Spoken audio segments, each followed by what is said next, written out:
Stanford University.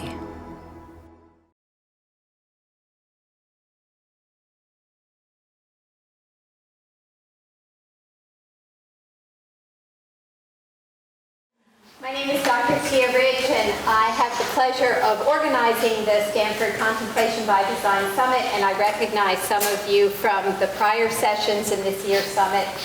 And today we are gathered to have the inspiration from Stanford's Senior Director for WorkLife Strategy, Phyllis Stewart Pires.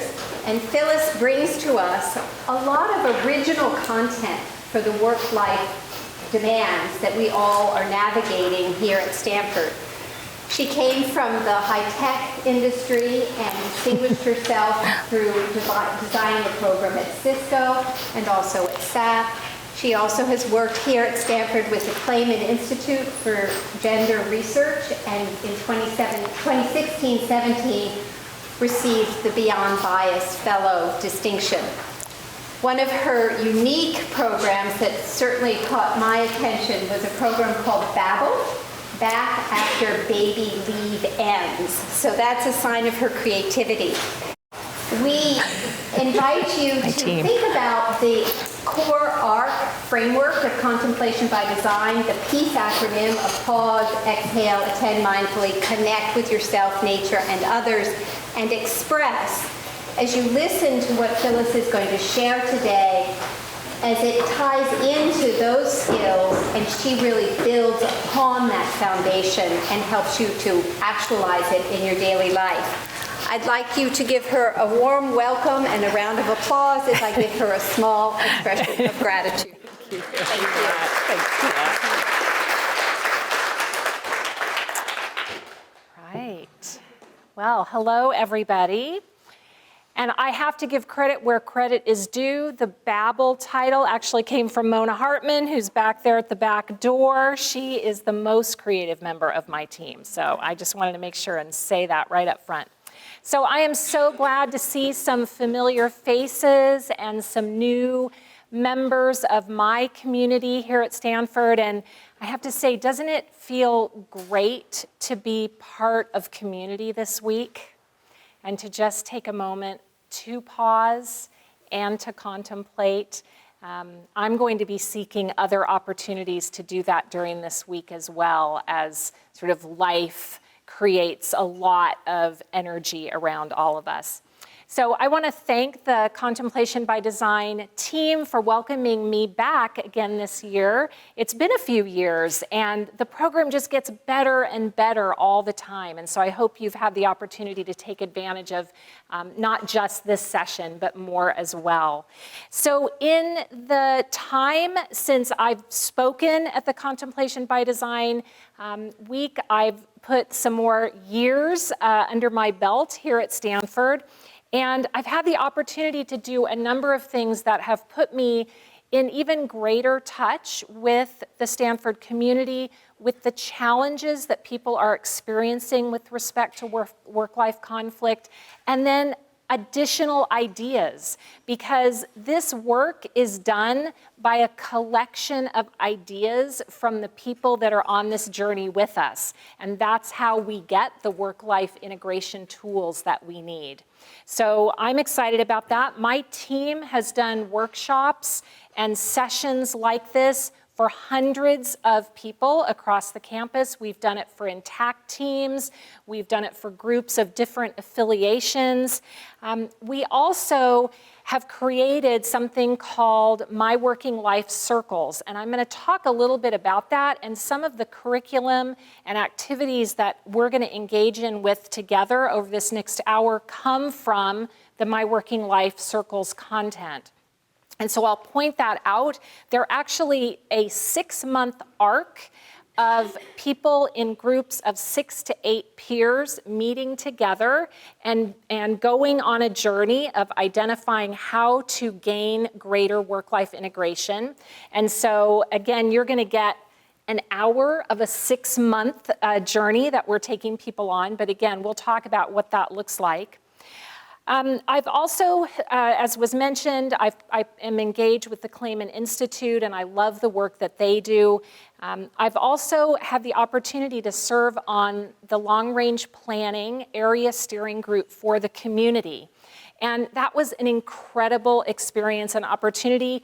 Not only did I read many thousands of submissions, that kept us all very busy, but it just did give me another opportunity to have a view into how our community is feeling about the way they're experiencing Stanford. And then I've continued to lead the WorkLife Office, and we've had a very busy few years, a lot of growth in our programs, a lot of growth in the number of people that we're serving. And then I also have continued on my own personal work-life journey. And so I'm currently serving as the president of the College and University Work-Family Association, which is a group of my peers that come together and talk about how we're serving our various communities.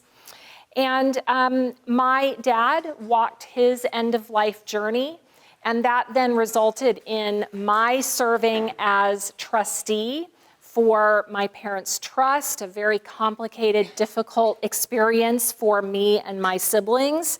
And I had one of my 3 children go through a very difficult struggle with mental health.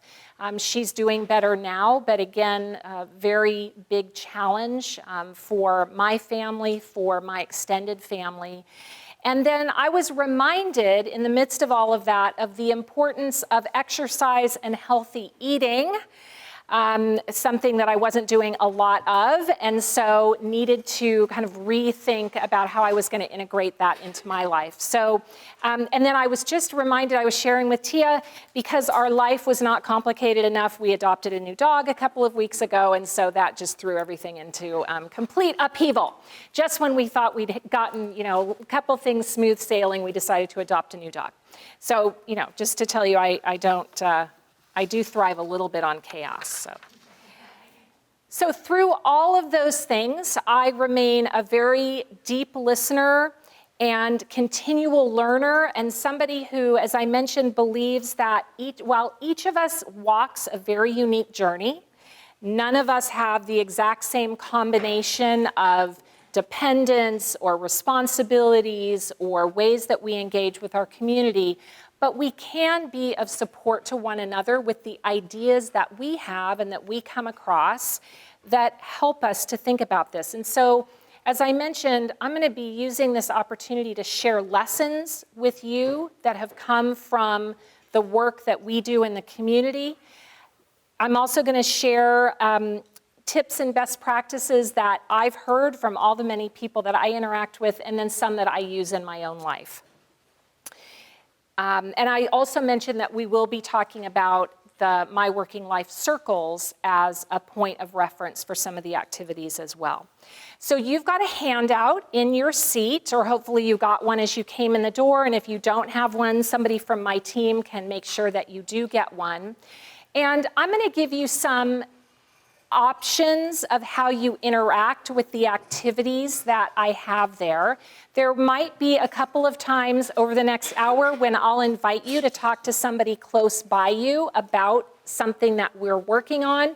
If you don't want to do that, that is perfectly fine.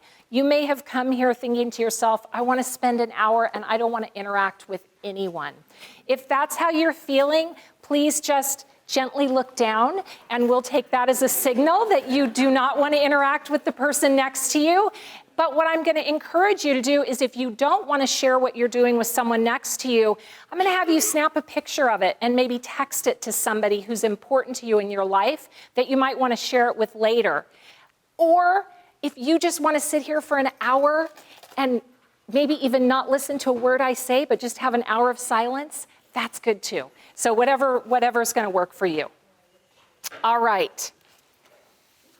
So I'm going to put up what seems like such a simple quote, and yet I really believe is an important lesson for us to think about right at the beginning of this work that we're going to do together. So the lens through which you view the world changes your outcomes. Again, such a simple thing, but I think sometimes we forget how much that really is true. So one of the most powerful tools that we have found works for people in these sessions that we have, and both for their career and life journey, is something that we call reframing. So it's this idea of just taking the way that we are thinking about an issue or a subject or a topic and just finding a way to reframe that in just the smallest, simplest way can make such a tremendous difference. And I find for myself the ability to just pull myself up from that downward spiral that can sometimes start to happen when work and life come into conflict with one another can make such a difference in the way that I spend my energy getting ready for something, or even how I move through that conflict. So I'm going to give you a little example, and I'm going to tell you that I have dramatized this example slightly for educational purposes, but it might not be too far off from something that you've experienced. So when I got to this weekend, I realized I still had quite a bit of preparation that I wanted to do to get ready for today. And so one of the lenses, or one of the ways that I could have entered into this weekend was, oh my God, I have so much to do to get ready for Monday. So this means I'm not going to be able to spend as much time with my kids that I wanted to spend this weekend. And you know what? My husband is probably going to get super annoyed because the weekends are the only time we have any time together. And that means I'm not going to be around. And so I'm going to have to start negotiating with him. And then we've got this new dog. And so you know what? I'm probably going to have to just, if I'm really realistic with myself, Sunday night is the first time I'm going to have a chance to do this. I'm probably going to be up till all hours Sunday night. I'm going to be totally exhausted. I'm going to get there Monday, look like a wreck. I'm not going to be put together. These people are going to wonder why they even invited me to do this. You know, maybe I should just call Tia and tell her that, sorry, I'm out. So there you go. You know, that's a really lovely downward spiral that I was getting myself into, and I think I see some heads nodding. I think sometimes that's a way that we often can bring ourselves into even greater sense of conflict. So instead, I decided to intentionally say to myself, as I came into the weekend, I am really excited about the opportunity to be with people that I care about at Stanford, and share what I know and what I've learned from others. And there has got to be a way that I can figure out how to fit in what is not 32 hours of preparation, but is a few hours. And I'm going to think about what is most important to me this weekend and try to make a plan with everyone in my family so that I've got that time that I need to focus and that I've also got the time to spend with them. And I know that they're going to want to help me with that because they know how important this session is to me and to the people that I'm going to present it to on Monday. And so we'll work it out. And wow, I feel so excited about being there on Monday. That feels so great. So again, just a really small example of how if you can reframe the way you're thinking about work-life conflict or work-life balance or work-life integration, we're going to get back to those words in a minute, but sometimes it can make a tremendous difference in the energy that you feel and the way you're coming into a situation. So we're going to practice this technique a little bit. And by the way, so I just gave you those example of those two lenses. My weekend was much closer to number 2. It wasn't entirely there, but it was a little bit closer to number 2 because I was more intentional about that as I came in. So we're going to give this a little try. So one of the things that we find when I use the term work-life balance, and I put that out there into the community or into a group of people that we're talking with, here are the words that people most often say: stress, tension, disappointing myself and everyone, being pulled apart, being torn down the middle, impossible. Okay, those are literal quotes. Every time I do this workshop and I say, tell me what words come up for work-life balance, that is what people say.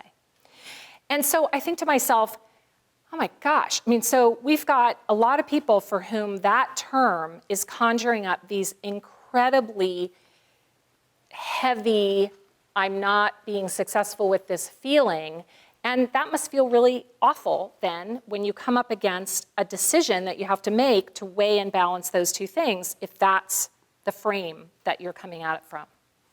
So I want you to spend just a few minutes, and again, I'm going to give you choices of how you want to do this, but you have a little box on your handout, and I want you to draw a picture.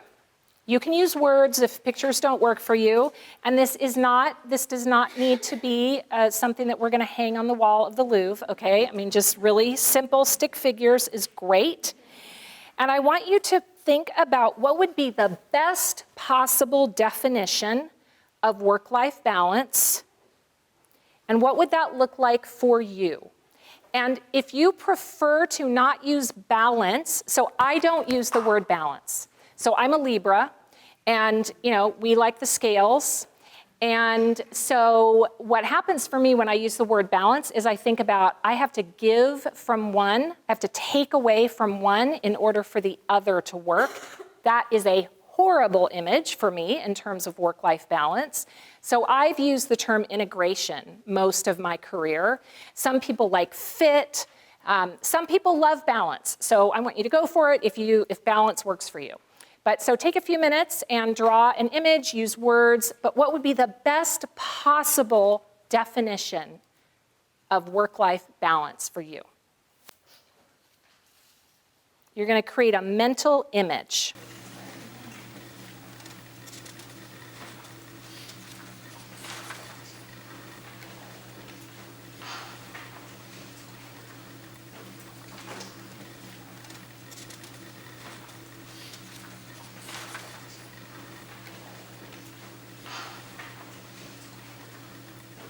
All right, if you're done drawing, if you want to find somebody close to you, it doesn't have to be someone that you know, and in some cases it's preferable that it's someone that you don't know.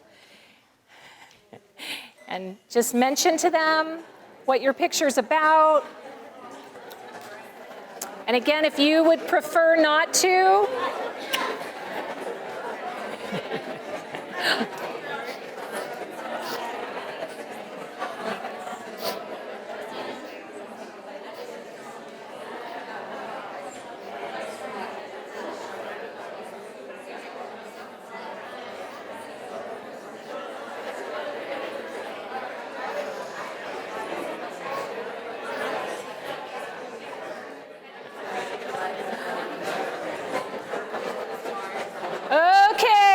so the hardest part is always after I've gotten you talking to bring you back. So I'm going to bring you back. All right. Thank you for those of you who shared with others. I'm glad that you took that opportunity to do that. This is work that often is helped if we share it and if we talk to others in our lives about it. So that was really great. And if you didn't, if you want to, as I mentioned, take a picture of it and send it to somebody. And then if you're looking for a great dinner topic conversation, this would be great. All right, so we don't unfortunately have time to hear all of the great ideas that people were buzzing about in here, but I'm going to share a couple that have come up out of the workshops that we've done. And then if you want to share your picture with me on the way out, I would love it. So make sure if you want to find me at the end and share it. So one of my favorites was this hammock visual that somebody came up with. So what she drew was two really strong trees and then a hammock slung in between. And what she said is, what it said to me was, I have this really strong tree-like foundation of my work and tree-like foundation of my life. And then I have this really wonderful, supportive, peaceful connection that I can go to and I can hang in that hammock. I loved that. So she now has that picture hanging in her office. Another one that came out of the workshops was, it was a single mom. And for her, what was really important was the imagery of a team. And that's what she felt was so critical for her with her children in the situation that she was in. And she got so excited about it that they created T-shirts for she and her kids. And so they wear their T-shirts around, which I thought was very fun and very, very cool to see that happen. And then one of the ones that just came up recently that led to a really important aha moment for someone was her imagery was, it was her holding a big bunch of balloons, helium balloons. And she said, what I realized as I was drawing it was I was the one holding all of the balloons. And so she said, what I realized is what I needed to do was start giving away some of the balloons to other people in my life. That would be one of the ways that I would feel less stressed about always needing to keep all of those things held so tight. So I thought that was another really, really interesting imagery that came up. And then, because we do a lot of talking to people here at Stanford, a lot of scientists and mathematicians and all that, we get lots of Venn diagrams. So, lots of people with the small circle and the large circle, and then realizing that that tiny little space in the middle gets smaller and smaller. So anyway, I hope that you were able to come up with an image that gives you a reframe on this topic. So now you've got a tool that you didn't have before. So next time you feel the welling up of work-life balance is crushing you under and feels like the evil slayer of your dreams and aspirations, I want you to try putting it through this different lens. So I'm going to share 4 techniques that we use in our workshop. You have 4 boxes in your on your worksheet, and you can just capture a couple of the ideas that I'm going to share with you. So these represent our values foundation, and I'm going to talk a little bit more about each of these 4, but generally it's using a values foundation, focusing on small steps rather than a whole life overhaul, welcoming support and help, and being intentional. Okay, so we'll talk about each of those. So let's start with the values foundation. So we usually start the arc of our workshops and the circles with a discussion of values. And often our lives have become such a constant whirlwind and a constant bombardment of new information coming at us that many of us feel like we are in survival mode pretty much all the time. And we often can get to the end of a day or the end of a week and not really be able to say to ourselves, this is exactly how that week or day went, how I felt during that time, or even what I was able to accomplish. And so, it kind of reminds me, I'm sure many of you have had that moment when you pull into the driveway at the end of the day and you think, oh, that's weird. I don't have any recollection of exactly what route I took to get here. All I remember was leaving the Stanford parking lot, and now here I am. And I realized that my brain is so distracted and so full of other things that I haven't paid attention to the path that I've been taking. So I think sometimes our lives can begin to feel like that. So life is a constant series of decisions. I'll say that again. Life is a constant series of decisions. And each and every day, we have to make a set of decisions, large and small, that get us from the beginning of the day to the end of the day. And those small moments are what makes up the entirety of our lives.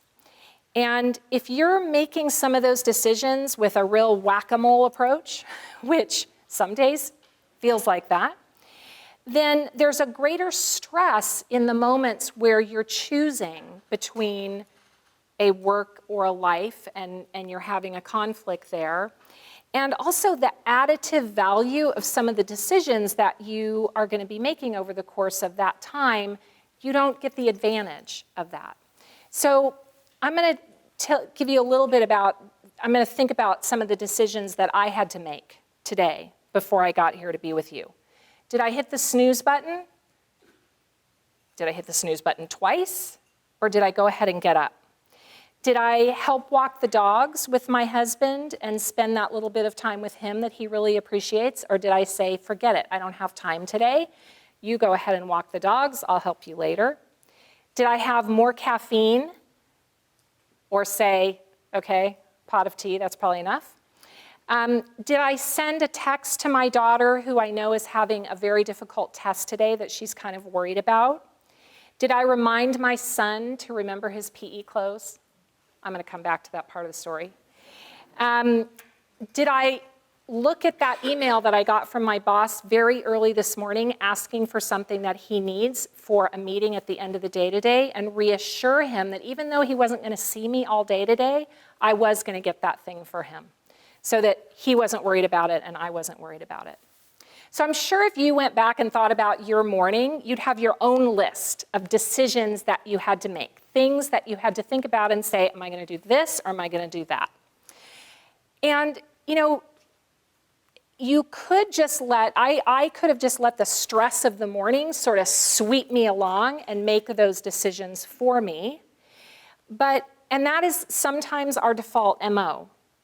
Or I could leverage my values as a way to think about how to make those decisions. So let me give you an example. So I do place a high value on ensuring that my husband and I have time to connect every day. We both work full-time. We have 3 children, 2 dogs. So we have a lot pulling us in opposite directions. And so it really is something that we try to focus on, is that little bit of time to connect every day. The value I place on trying to fit in exercise, the value I place on my children being independent, but also knowing that I'm there to support them if needed, and the value I place on relieving the stress of the people who rely on me and setting expectations so that I'm not caught later by my boss rushing into my office as soon as I get back from this saying, I couldn't find you and I really need to make sure that I have that thing, which is of course going to accelerate my stress. So a couple of the things that I did is I did hit the snooze button once. Okay, I'm going to admit. I hit it once, but I didn't hit it 2 or 3 times. I did get up and go for a walk with my husband, and I did text my daughter.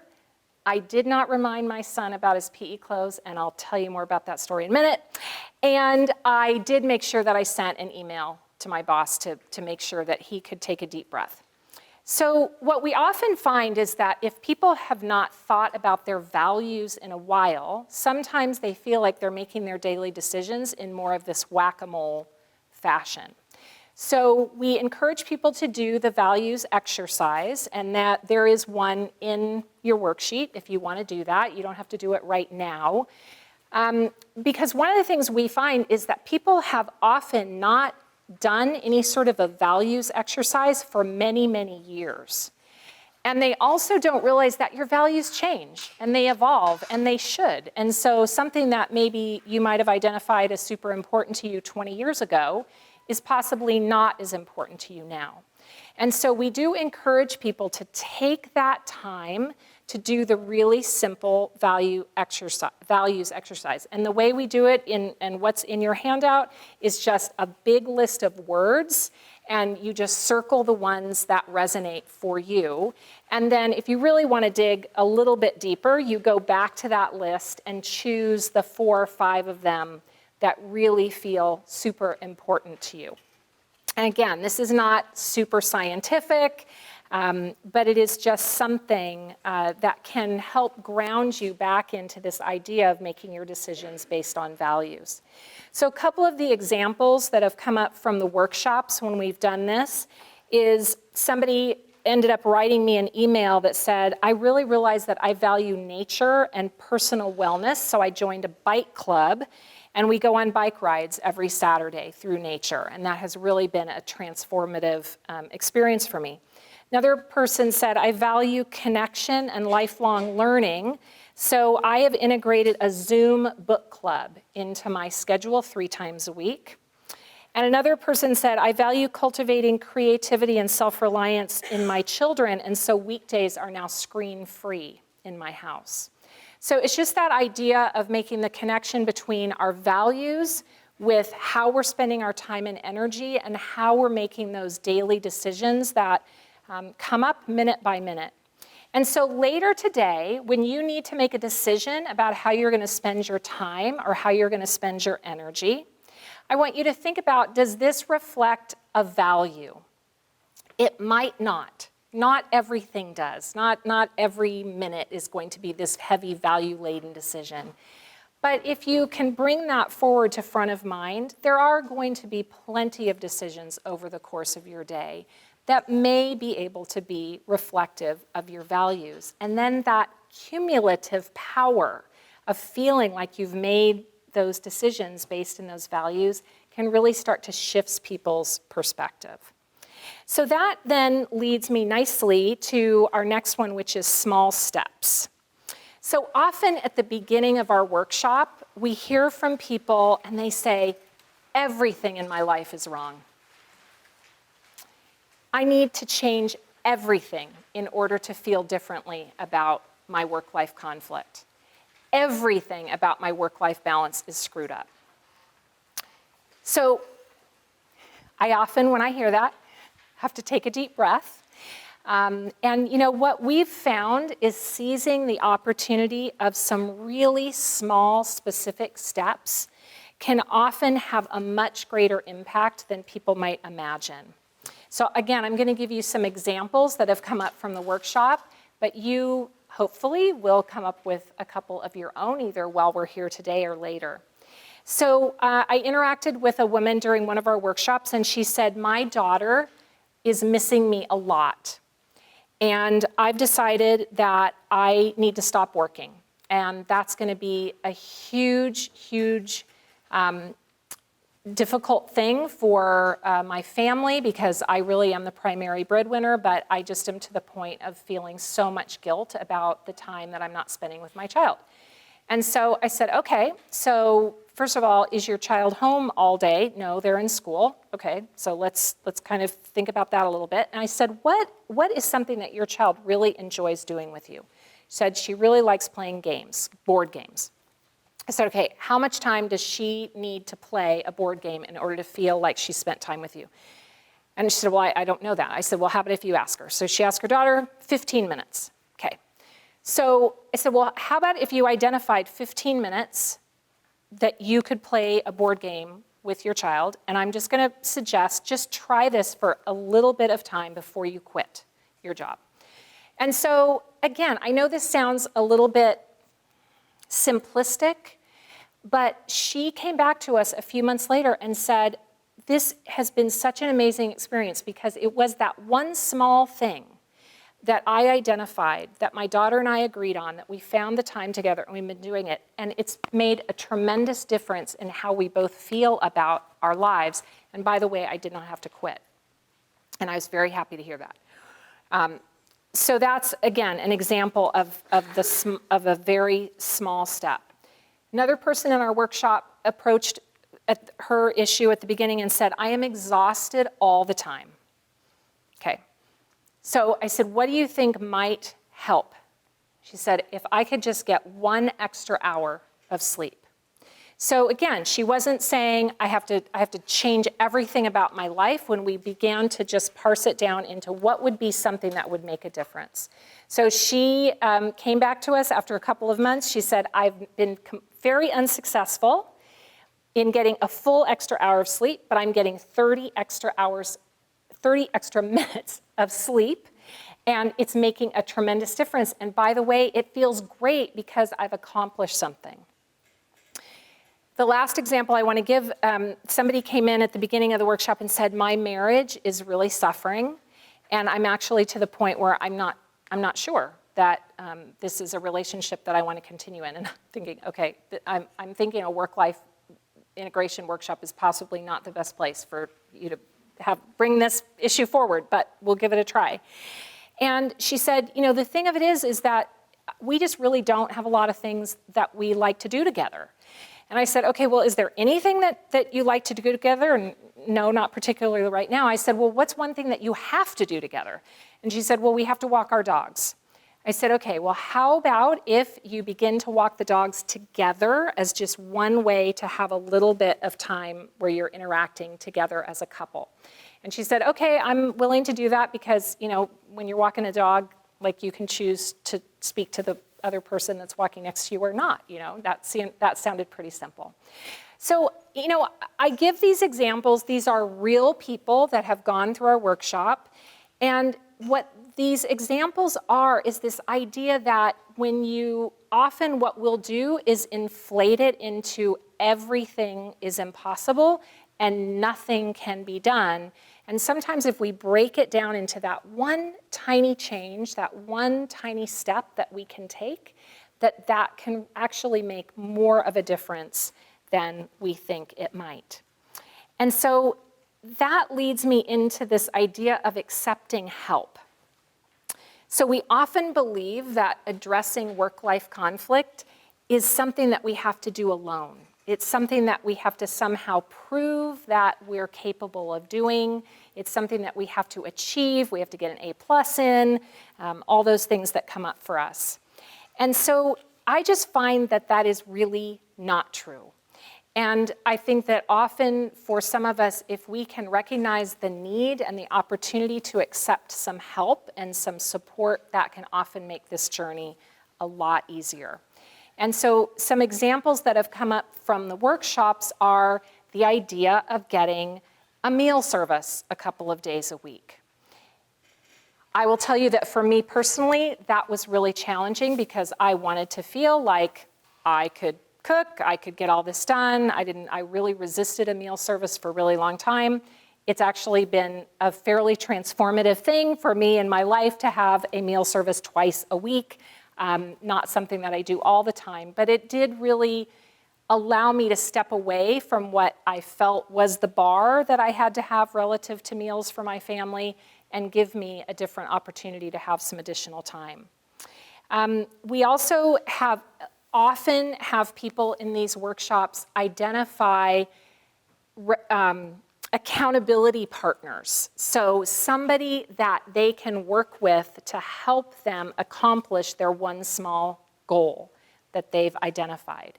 So if you walk out of here today with one idea or one small step that you're going to try, I really encourage you to find somebody in your life who can be that accountability partner or support for you.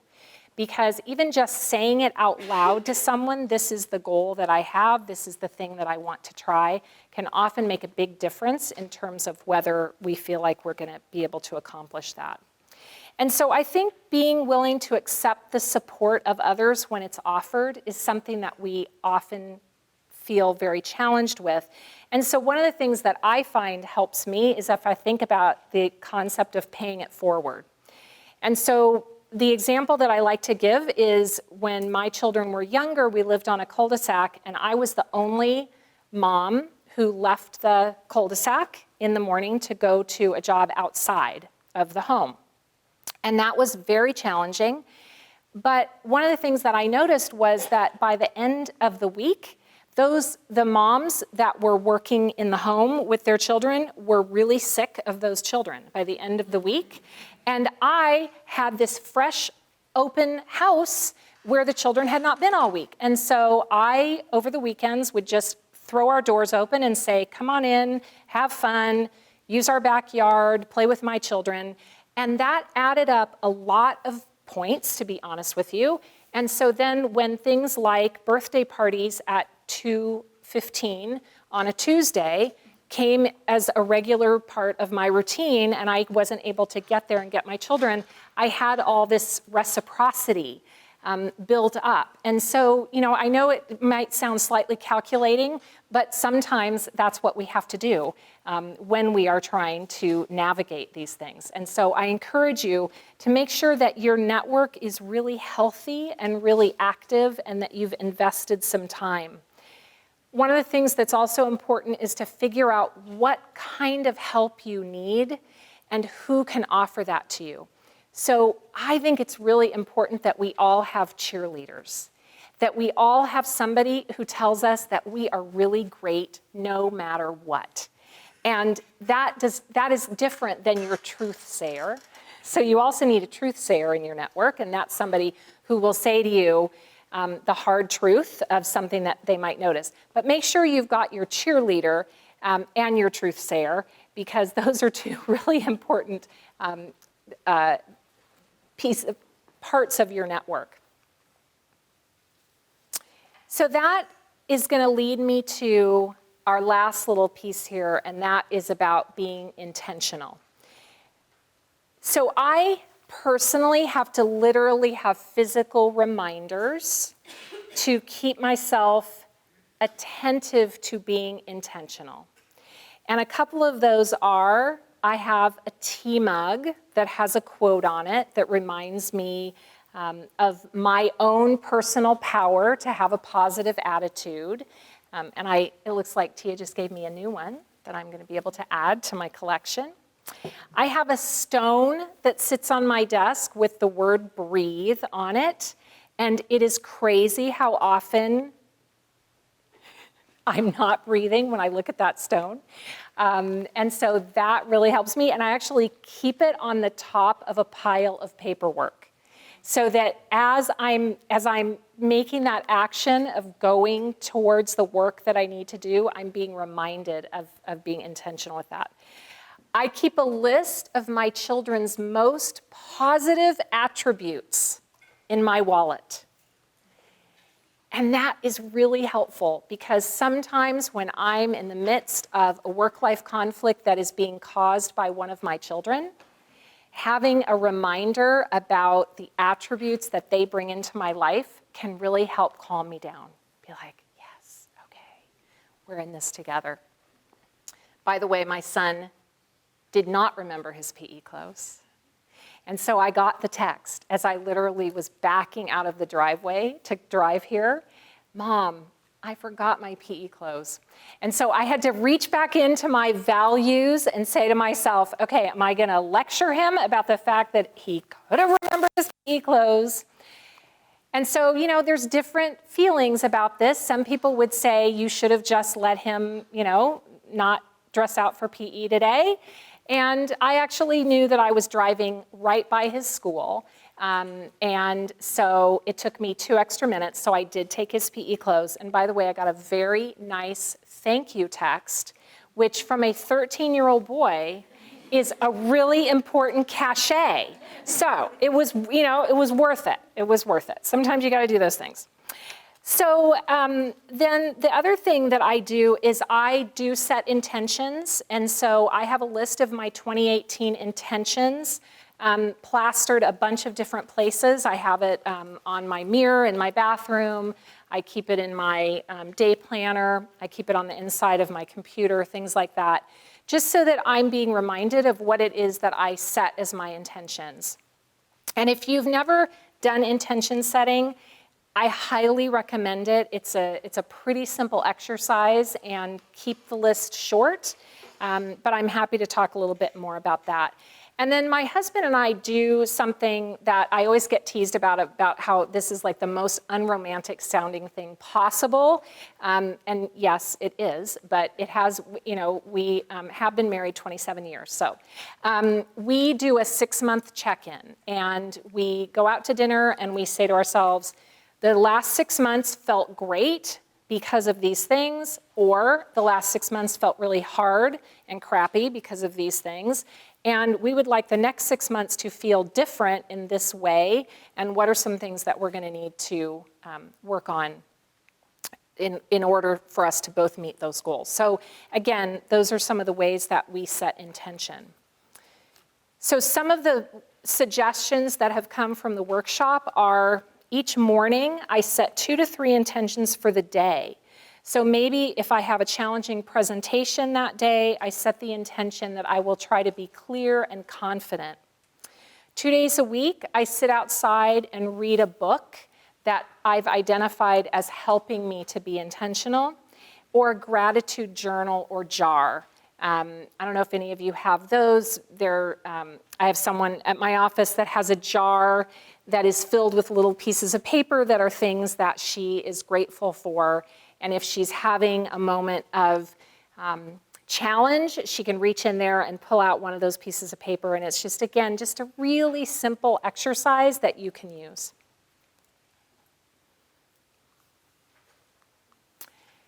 So often, I've given you quite a few ideas, and again, I mentioned that we get a lot of requests when we do workshops like this of, tell me how it's done, tell me how to fix this. And I think what I'm hoping that you come away from is that there are many different approaches that you can use, and some of them are quite simple. They don't all work all the time, and there will be days when your hair is on fire. There's days when my hair is on fire, and there's days when I don't manage to remember to use a single one of these tactics that I have spoken about, and get to the end of the day and think, wow, okay, that was a tough one. And then I try to make sure and remember that that is not a reflection of my entire being, my entire life. It is one tough day, and I will wake up the next day setting my intention. So a couple of the things, how do we influence our own ability to reframe? So negative self-talk is one of the things that we know from research is one of the most powerful and damaging things that can work against some of these techniques that we've talked about. And so I'm kind of a literal thinker sometimes, and my idea is sometimes we need to just tell that negative voice to take the day off.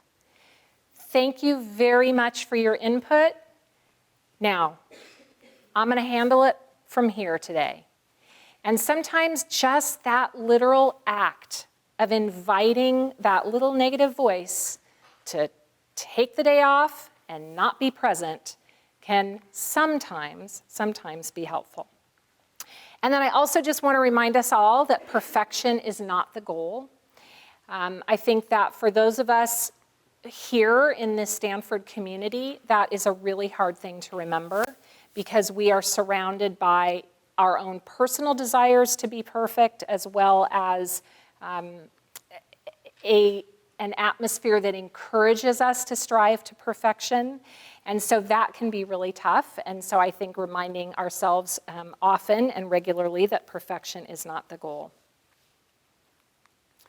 So then how do I influence others around me? So sometimes we've talked about a lot of great techniques, and then you may feel like you're going to be in a situation where you may want to try some of these things, and it's not going to be well received, or it's not going to be supported, or it's going to be questioned as, hey, wait a minute, how come you're rocking the boat and trying something different? And so a couple of the things are, make sure that you have shared your intentions and your values and your goals.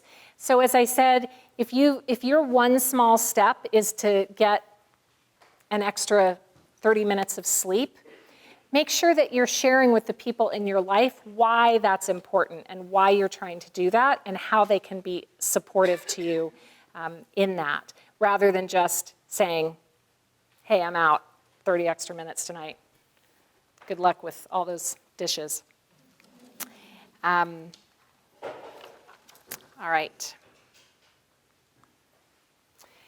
And then how can I influence my workplace or my community? So this is a really interesting exercise, and I think we have some time to talk about this. So I think one of the things that often happens is we forget to think about the things that we do have some control over, the things that we have the opportunity to influence, but we do not have direct control over, and then the things that we do have the ability to be in control of. And I will tell you that one of the things we notice when we do this in the workshops is that people are always surprised when they go through the exercise of actually putting things into these circles. And they find that something that they thought that they had no control over, they actually do have a little bit of control over. Or sometimes it's good and healthy to be reminded of the things that you do not have control over, the things that you just cannot change. And so this is, again, an exercise that we encourage people to think about, and you have it in your worksheet, so if it's something that you can do a little bit later, we welcome you to do that. So again, in the center, you're going to say what I can control. The middle ring is what are the things that I can't control but I can have some influence over. And then the outside ring is what are the things that I cannot control or influence. So one of the examples that I love to give from someone that went through this exercise is they were feeling very challenged by the time at which they had to be at work in the morning. And it was really they were finding it particularly challenging when it intersected with responsibilities for their children and their commute and all of these different things. And so we asked her to do this exercise, and one of the things she realized is that she had been making some assumptions about that time. And so she did some inquiry with her boss, and he said, well, actually, I don't know what time you do come in the morning. So maybe it's not quite as important as you were imagining that it was. And so she ended up being able to have a conversation that allowed her to have some additional flexibility in what time she got in the morning. But she'd been having the assumption that there was no way, that she had absolutely no control over that, when in fact she did have a little bit more control over that. That is not true in every situation here at Stanford. There are some jobs where you do not have any opportunity to have flexibility in that. So now, we're going to ask you to make one small commitment. And that's, again, I hope, in your worksheet. Yes, okay, last page of your worksheet. And again, this doesn't need to be huge. And it can be any of the examples that we've talked about today, or maybe your one small commitment is that you're going to finish doing the exercises in the handout.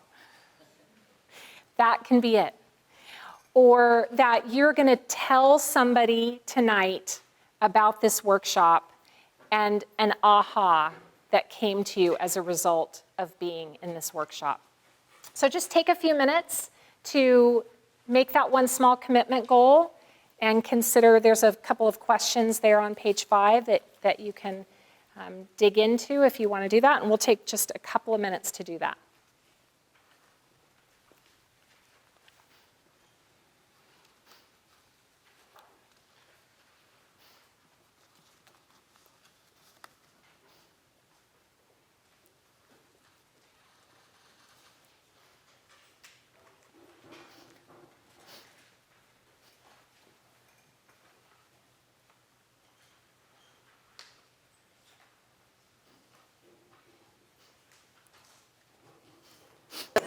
All right, I'm going to bring you back for just a couple of closing moments, and then I'll do some Q&A. I know I get you going. It's so great to be able to share that with somebody. So if you didn't get a chance to share and you want to, I'm going to point out 2 members of my team, Tess de Guzman back there, raise her hand, and Mona Hartman back there, and myself. We'll be standing at different parts of the room. If you just want to share what your commitment was with somebody, we're happy to listen. So just grab us on the way out the door. We're also always interested to hear what people come up with as a result of hearing this, this content. So before you go, I want you to take one last look at that picture that you drew. So go back to the picture. And I want you to look at that and make an intention that as you go through the rest of your day, when you hit moments of feeling the welling up of the conflict between work and life, and this feels so challenging, put it through that lens of that picture that you've drawn and that gift that you've given yourself to have a different lens, a different view on this idea. So I hope that I've given you some things to think about today, some inspiration on this topic. I'm happy to hear from any of you. We do individual consultations all the time at the WorkLife Office. People contact us and say, I'm just really stuck and I feel like I need to talk to somebody about this. So we're happy to do that, happy to be a resource to you. I think I have our information there. So we really want to make sure that you know that we're there as that resource. Tia. Do you offer these workshops at people's departments in their buildings, or are they all offered in one location? So we do them all over the place. And let me bring up the question about do we do them for intact teams? Yes, we have. but with the caveat that the group needs to be large enough that people are comfortable sharing some of what we just shared and talked about, because they can the topics can get a little personal, and so we don't do really small intact teams. We also, though, have done it, we've been asked to come and do it for, a group of postdocs, or come and do it for a group of graduate students, and we've done it in that way too, so that then people are in sort of similar work and life stages. That can sometimes be really effective as well. We've also done it for all hands. Sure. Yep. I'm happy to stick around and answer questions, but I also know if people need to get going, that's fine as well. Yes. How does one join one of those WorkLife circles? So send us an email. So Caitlin Asdarian, who is my partner on the circles, is having a baby in March. So we've had to push the relaunch of them into the fall. But yeah, send me an email and we'll get you on the list. Let's give a round of gratitude. Thank you very much.